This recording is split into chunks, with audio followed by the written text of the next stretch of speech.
Welcome to the Inside Scoop Live podcast, where indie authors get personal about their books, their writing, and their passions.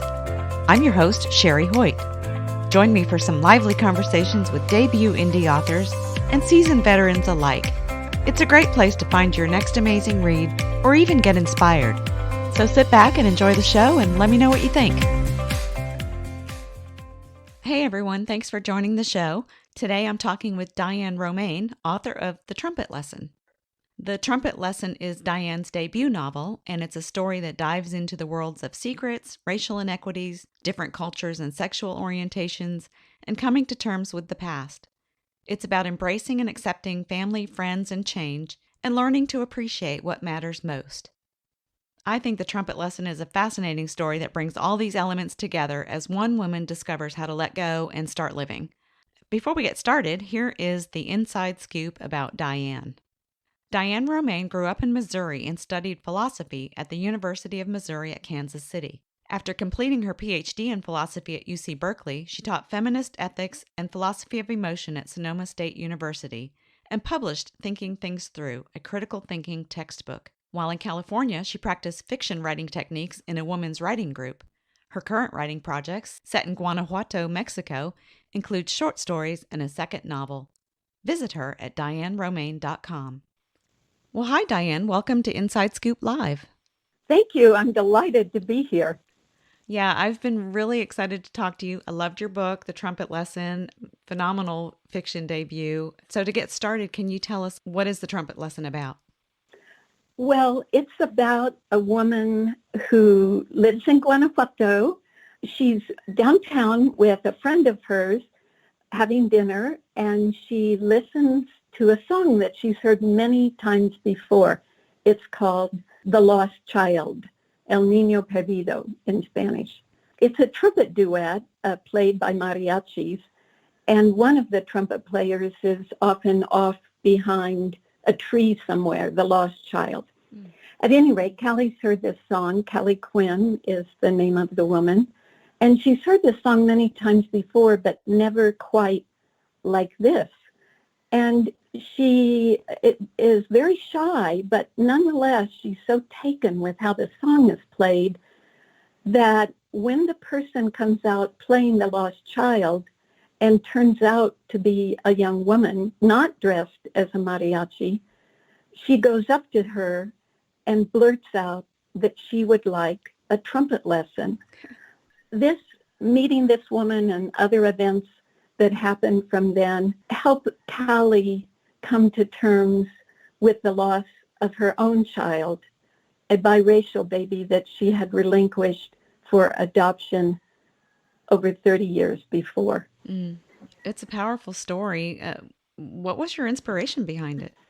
Well, originally the first draft was very different. I started out with some stories that I had written years before, and I was trying to figure out how to link these stories together in a novel.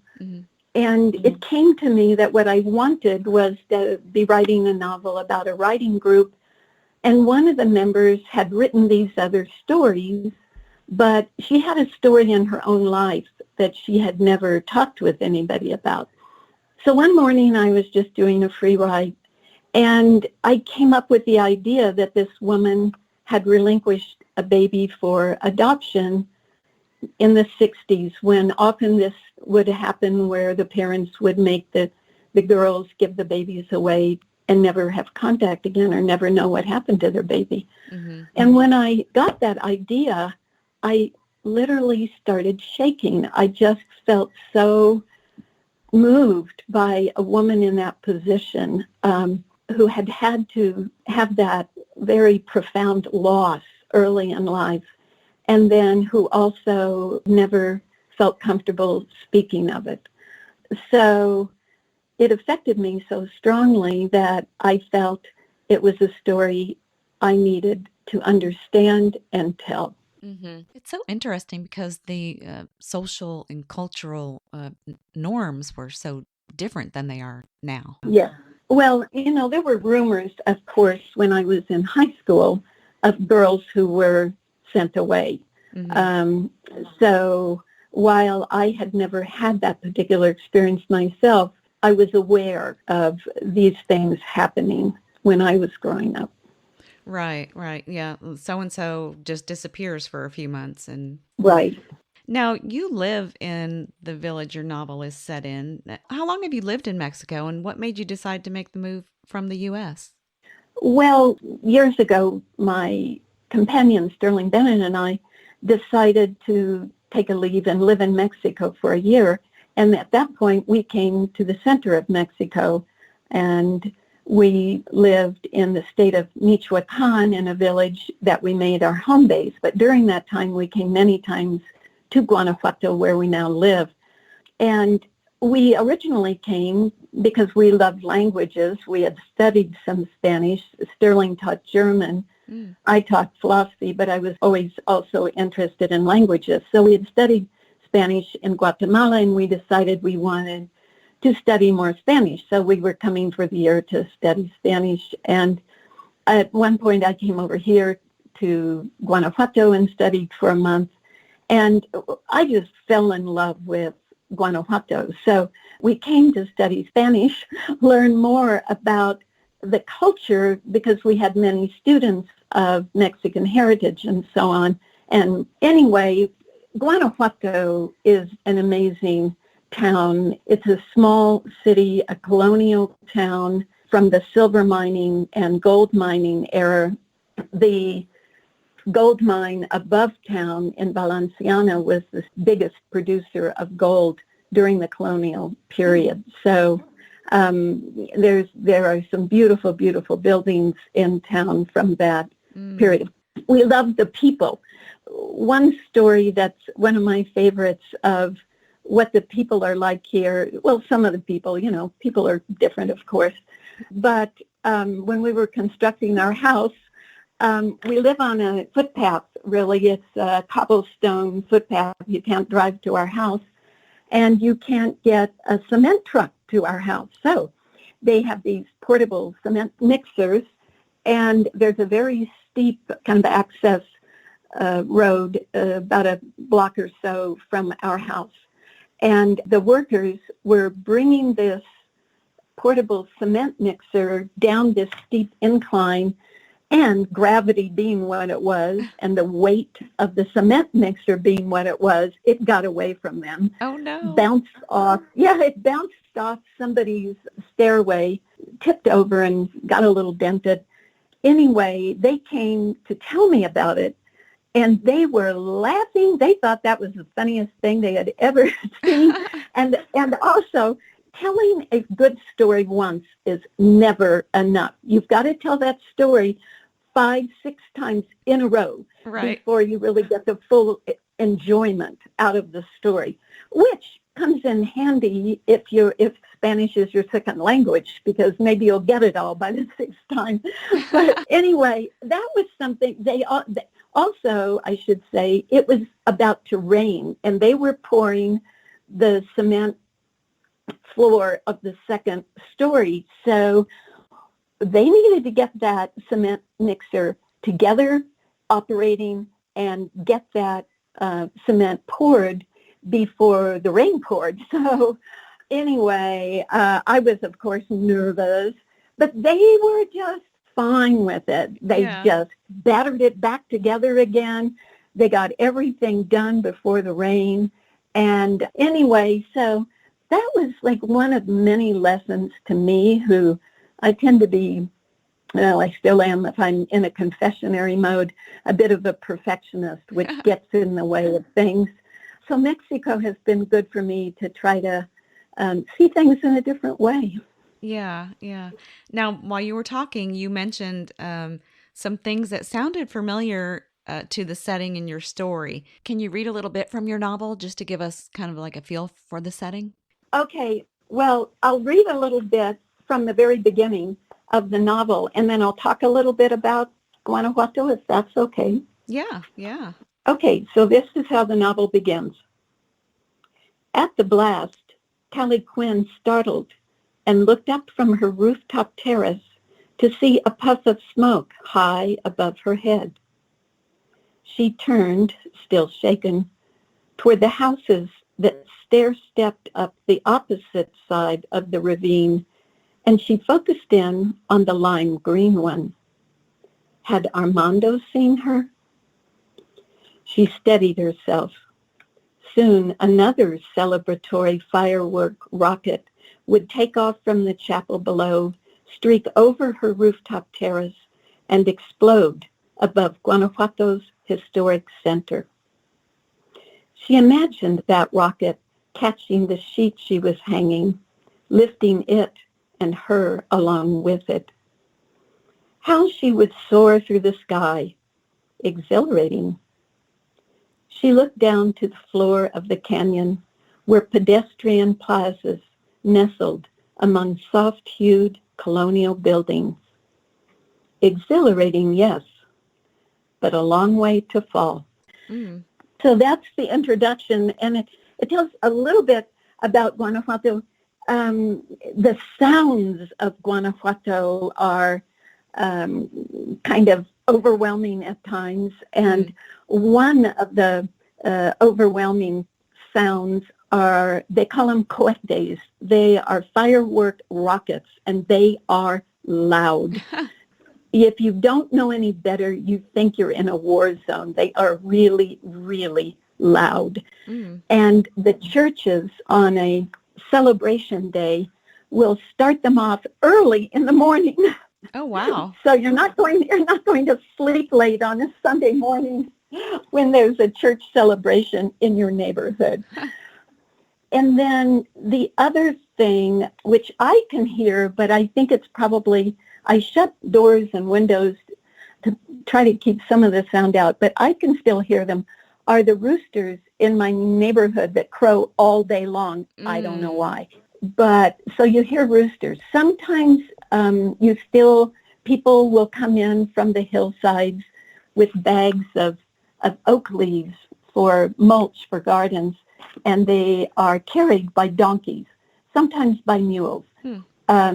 So you'll hear the bray of donkeys from time to time, or see a little donkey train walking through the center, which is really beautiful and a lovely space, and lots of contemporary cars are going on the narrow streets as well, and then, like I say, you'll see the donkey train, so it's an interesting mixture. Yeah. Yeah. So we have the rooftop dogs. Another aspect of Guanajuato, which here I mentioned her rooftop terrace. The buildings, for the most part, have flat roofs with a slight angle for the rain to roll off one way or another. Mm-hmm. But people, as a rule, that's where people do their laundry, and that's where I have Callie doing her laundry. You have your washing machine is up there, you hang your clothes up there on the roof, and they dry very quickly as a rule here because we have very dry weather. We're in the center of Mexico in the highlands, almost 7,000 feet. So we have beautiful, beautiful weather. It's kind of spring-like all year round. It sounds amazing. I can picture all of what's going on when you read that introductory paragraph. You could picture Callie up there hanging her clothes. And then when you started talking about the cars on these old narrow streets, it's a funny mix, huh? Yes, it is. You can't speed through this town. It is impossible because it's not just that the streets are narrow. Most of them, there aren't very many streets. There's only a couple of streets that go through the bottom of the canyon. Mm-hmm. But one of the major ones that goes through the bottom of the canyon has many tight curves in it also because it goes above a river, a hidden river. The river is down below and covered. And so the river winds through the bottom of the canyon and the street winds through the bottom of the canyon. Well, it sounds amazing. It sounds like you're living your dream. Well, that's true. Yeah. Now, the trumpet obviously plays a big role in your story, and I'm curious about your research around playing the trumpet and preparing to write about it in your novel. Well, that's one of my favorite topics to talk about. I really hadn't known very much about the trumpet, and I had never played the trumpet. I had played as a complete amateur. I took piano lessons for years, and I had played flute as a kid, but I was trying to figure out how to have characters from the States in Guanajuato, and Guanajuato is the capital of the state of Guanajuato. Mm.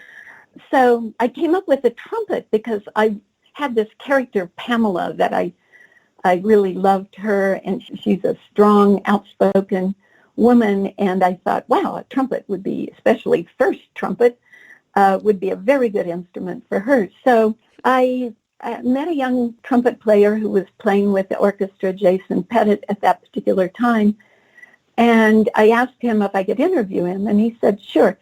Then Sterling and I took off to go to the coast surfing, and on the way we stopped in Guadalajara, and I was walking around, and I passed an instrument store, and I saw these shiny brass instruments in the window, and the trumpets I saw there were at a very reasonable amount. They were, I think it was around $130.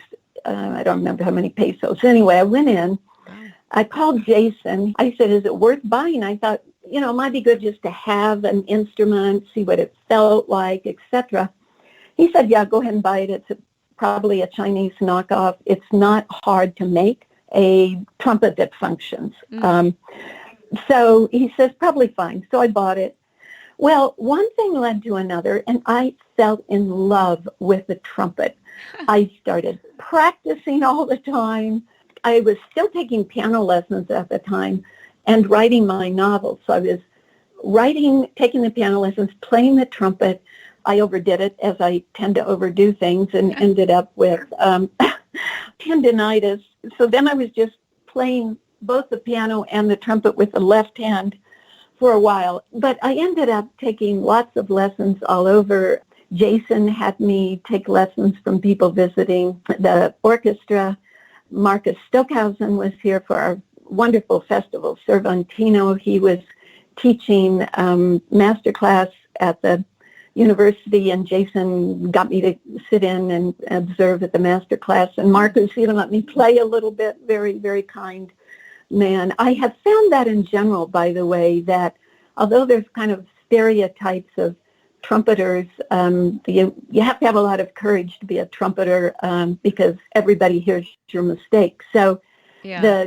The trumpeters, there's a certain amount of bravado maybe that you might expect along with that courage and vulnerability together. But what I have found is that the trumpeters, and I've taken from many of them, have been universally kind and supportive when teaching. And it's really been wonderful. I took from Stanton Kessler, a jazz trumpeter in Kansas City. I sat in at the School of Music and Dance, the Conservatory of Music and Dance in Paris.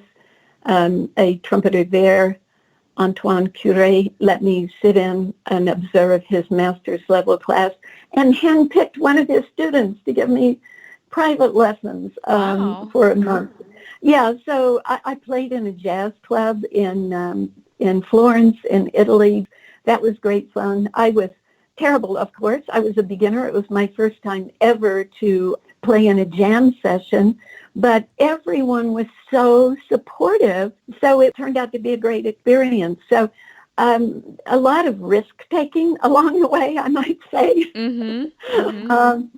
But, when you take a risk, almost no matter, as long as you live through it, it's exhilarating, and you learn so much.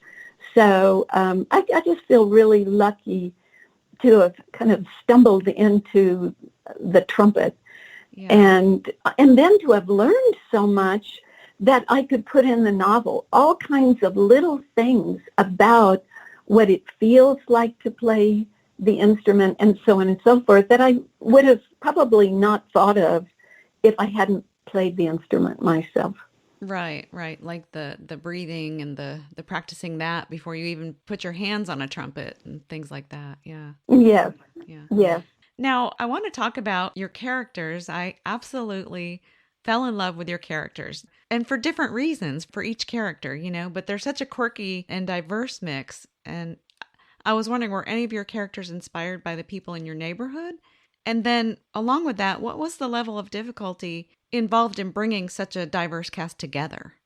First, let me just say that the only character who's based on an actual being is Tavley, the dog. We had a street dog that we had temporarily, and then my sister adopted in the U.S., that I modeled the Tavley on. His name is Oh. Brindle. The dog's name was, another friend had already named this street dog Brindle, and Tavley is the French version, like striped, like Brindle, a striped dog, and Tavley would be as a sort of striped something. So it's the French version of Brindle. So he was modeled definitely. The other characters, Pamela, years ago, there was an extraordinary jazz singer who performed at the Teatro Juarez, which is a gorgeous, originally an opera house, but now it's used for many types of performances. Anyway, I got to see her perform. I just thought she was extraordinary voice, extraordinary manner, and she was also gorgeous and in wonderful shape, incredible, like it looked like she worked out. Just an extraordinary woman. Unfortunately, I didn't keep track of her name or anything.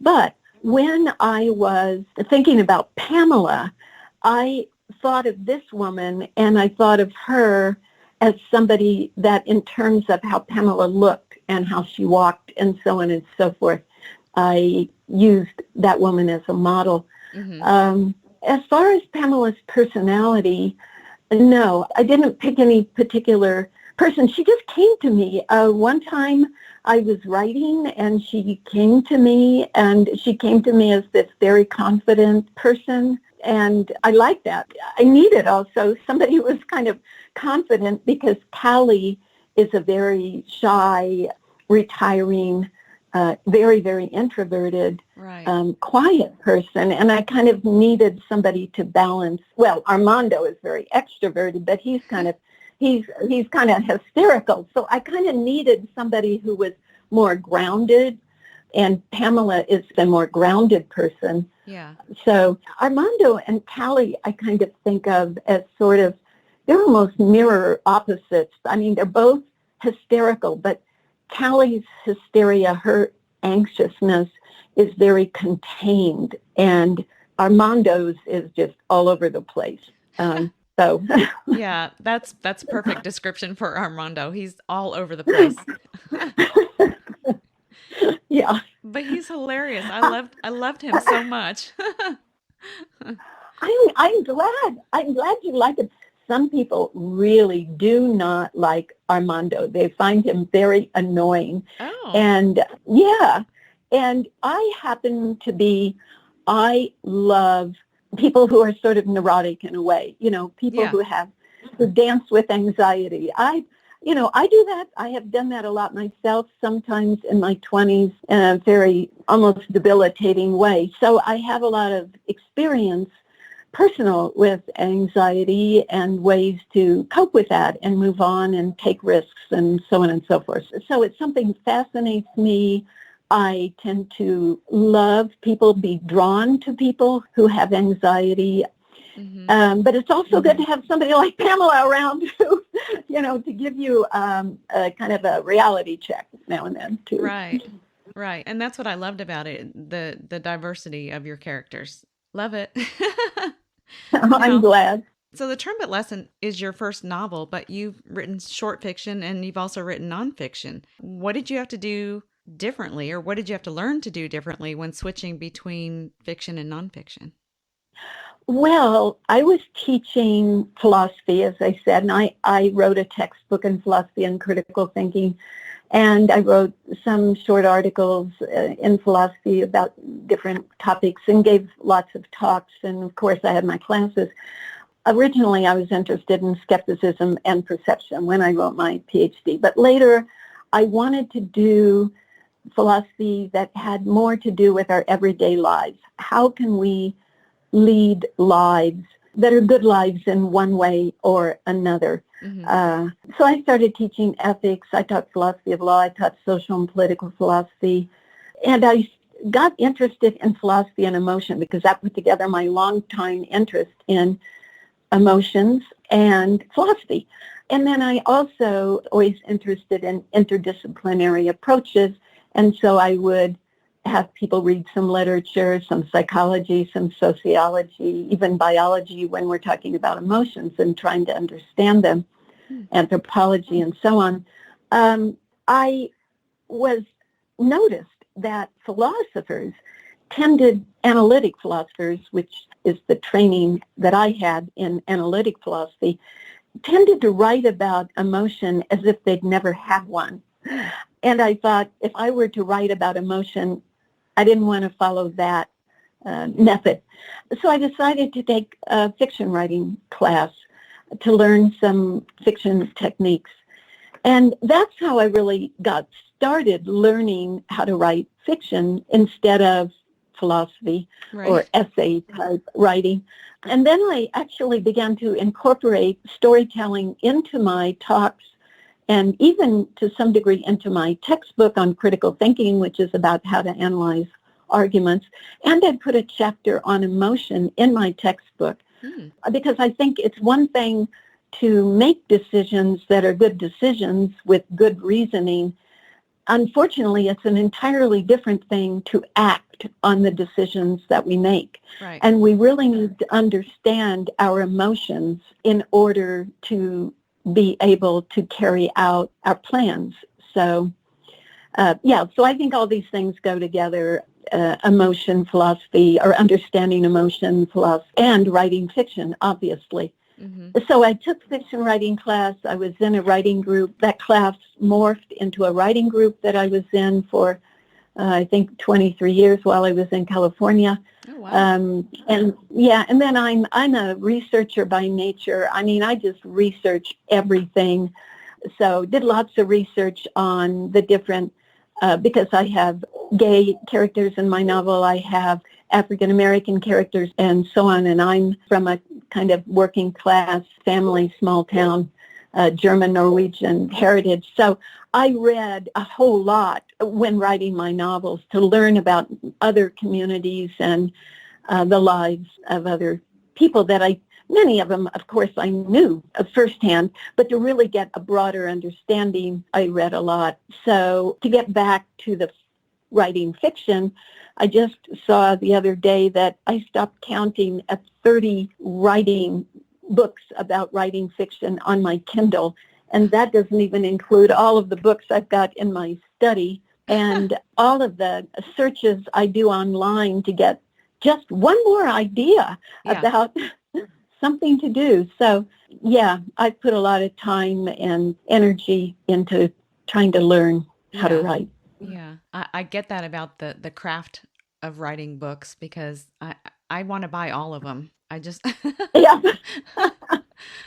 and I have purchased several, and then it's about getting around to reading them all, and that's where the problem lies for me anyway. Well, for me, I mean, to get back to the perfectionist thing, you have to watch out. I think it's good if you don't read them all or don't read all of them.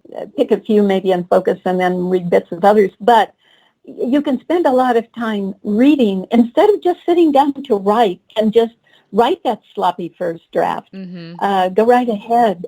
So I think that's really useful also is just write. Yeah, that's so true. Now, you are donating all the royalties from the Trumpet Lesson to nonprofits. I wonder if you want to talk about what area of nonprofits you are supporting and what influenced this decision. Yeah, I decided to pick a couple of nonprofits to donate royalties to, and one is the Lori Frink Career Grant for young brass players, and I picked that because Lori Frink was a loved teacher that I had the opportunity to have several lessons with, mm-hmm. and she was a trumpet player. In Mexico, I picked Mujeres Aliadas, Women Together, which is an organization that trains midwives in the village in Michoacan, Guanajuato, where Sterling and I lived many years ago. Mm. And we got to know the family where who became involved in this organization, and actually the person who was a little girl when we lived in that village is now the director of the organization. Oh, wow. Yeah, so they train nurse midwives, and they provide birthing center and health care. And importantly, for the story that I wrote for the novel, they provide sex education to adolescents also. Oh, And so these are some things that mean a lot to me. The sex education for adolescents, I think, is very important to have healthy relationships. mm-hmm. And then music is very important to me, and honoring the trumpet especially, because it was such a wonderful experience for me. And so Lori Frink and the grant that was set up to honor her, I thought was important. When I do gatherings in the States, sometimes I donate money to people who are the location of the gathering. So, for example, there's a community library which is open to men and women, but it focuses on women's writing, called the Sitting Room in Cotati, California. And when I gave a reading there, I made the donation to the Sitting Room. Mm-hmm. So I make donations to different places that are in some way related to themes or concerns in the novel. Oh, I love that. And it's really all about giving back. You get so much more from it personally. Yeah. Well, yeah, exactly. I'm very lucky because I was a tenured professor in the California State University system, as was my love, Sterling Bennett. We have a nice retirement and so on and so forth. We live in Mexico where it's not expensive to live. Mm. So it's easy for me to be able to be helpful in some ways for others. So, it just makes me feel good to be able to do that. Right. So what do you like to do when you're not writing? I like to dance. Some years ago, Sterling and I started, we've always loved to dance. And we used to take danzón, is a dance that originated in Cuba but then came to Mexico years ago. And it's a wonderful couples dance. And Sterling and I took classes in that and used to dance that a lot. And then, I don't know, we got distracted by something. And then a few years ago, like 4 years ago, we started dancing Lindy Hop. And we had a couple of young and wonderful teachers here in Guanajuato, but they left to go to graduate school. And we took over the class. So as complete, novices at Lindy Hop, we've been teaching Lindy Hop here in town for the last 2 years. And sometimes we have one student, sometimes we have 10 students. I mean, we never know. If people come through town, or university students will pop in and pop out depending on their studies, and we have a few students who've been with us the whole time. And right now what we're doing, because of the flu, we're making little short videos to send to our WhatsApp Guanajuato Baile Swing group so they can still practice at home. So we love doing, it's fun. And other than that, I have a personal trainer. I really like to work out. I think that's very important. Now we're doing that on Skype.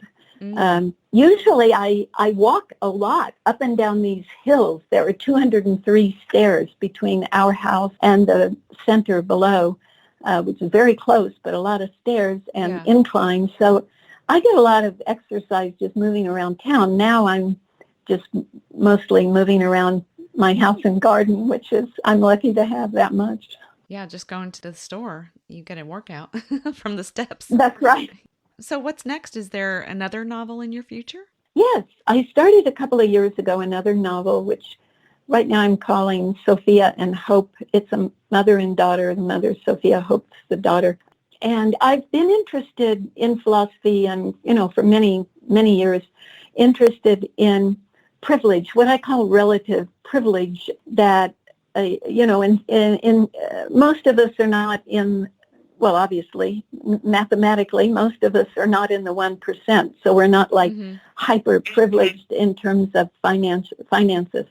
but many of us have privileges of various sorts compared with other people. So how do we deal with that? How do we deal, those of us who have privilege, how do we deal emotionally with that? How do we see that? Do we think, well, we deserve what we have, there's nothing to have feelings about except pride? Or do we feel kind of, uncomfortable in some way, and why, and in what circumstances? How do people who have less privilege feel about that? Some people appear to be just like totally comfortable living a very, very simple life, even with hardship. Others do not. And so I'm interested in the relationship, again, between emotion, behavior, and societal norms and expectations. These are some interests that I have. So these are some things that I'm exploring for the next novel. Okay. So right now you're in the research phase and beginning to write. Do you have an ETA of when you hope to have a draft, or not at this point? What I'm actually trying for, and a little goal that I have for myself, is not to dawdle, is that a word? Not to take so long, to write the next novel, and to make it fun. I like serious issues, but I also like humor. I think it's, for me, it's important to have a kind of a combination. So I'm trying to keep anxiety at a distance and tap into my playful, fun side for getting a sloppy draft down. We'll see. That's my goal, is to try to get the first draft done pretty fast. I've already done quite a lot of work on thinking about motivations and characters and stuff like that, incidents, and I've written a few scenes and hoping to keep going. Okay, so stay tuned. Yeah. Right. Well, Dianne, I really enjoyed talking with you today, but we need to wrap it up. So I have a final question I wanted to find out, and that is, based on your personal experience, what advice can you give to up-and-coming authors? One of the things that's been the most useful for me in writing is using writing prompts and doing free writes, where you do no editing. You just keep writing, and no matter what comes out. So in terms of writing, I think those are really, really important. Dianne, thank you so much for joining me today. It's been a pleasure getting to talk with you. Well, thank you, Sherry. I really appreciate the time and energy and the support that you have given to the Trumpet Lesson. It really means a lot to me. Thank you so much for joining me today for my interview with Dianne Romain, author of The Trumpet Lesson. You can learn more about Dianne and her work by visiting her website through the links posted in the show notes below. And while you're here, be sure to check out a few of the other interviews on Inside Scoop Live.